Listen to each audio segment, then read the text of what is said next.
Hello, everybody, and welcome to Silvernest. This is your PSA public service announcement reminder that homeschooling and Christmas and life tends to not look perfect. This is me being willing to share my very much, not all of my house, but my very much mix of messy. And this is actually after we spent some time straightening it this morning. Got some decorations up. We've got some crazy going on where we're trying to figure out what we did last month, what we're doing this month. We've got some kitchen reality, got some pies we baked, and then we are part of, my husband and I actually make art for a living, and so we have our final art shows, which means that our house is still going to be somewhat wrecked until that happens. And I just want to remind you that perfectionist tendencies are where we either choose to do something all the way because we get the energy and think, okay, I can do it all, or we choose to do absolutely nothing. And that real life is found somewhere between complete mess and complete chaos and complete beauty and complete joy.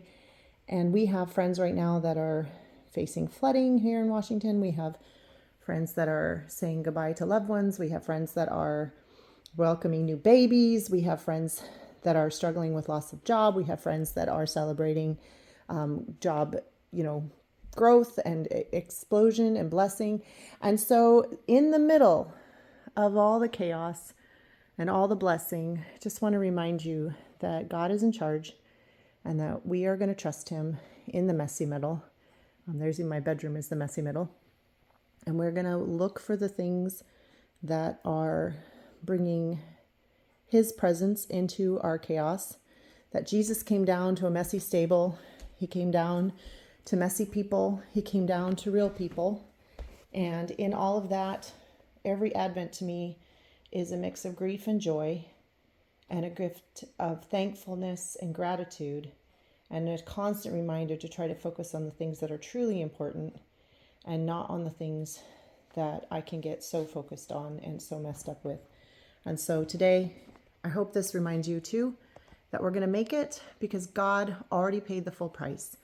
That the messy middle does not mean failure.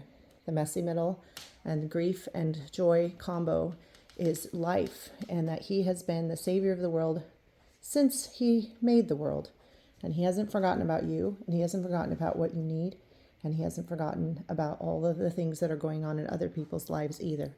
So let's just take a moment, pause, pray, thank him, choose to trust him, know that he loves us enough to come and put on human form and to die on a cross so that we can have hope every season. Love you all. Hope this is helpful and encouraging, and praying that today is a day that you can pause, take a deep breath, and know that he's in that middle.